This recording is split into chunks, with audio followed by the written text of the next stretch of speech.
ते महत्वाची गोष्ट अशी आहे की त्याच्या 10वीचे पेपर सुरू असताना त्याच्या वडिलाला विहिरीमध्ये काम करत असताना वरून दगड कोसळल्यामुळं जखम झाली होती, डोक्याला मार लागला होता.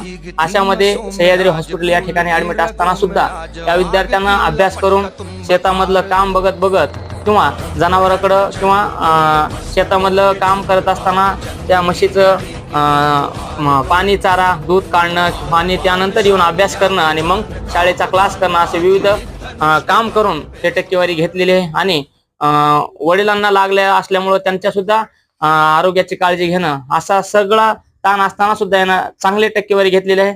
आपल्या क्लासेस तर्फे त्याचा एक छोटासा सत्कार किंवा त्याला पुढील वाटचालीस शुभेच्छा देण्यासाठी आपण सन्मान करत आहोत.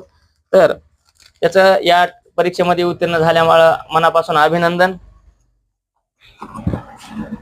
आणि पुढील परीक्षेसाठी किंवा पुढील त्याच्या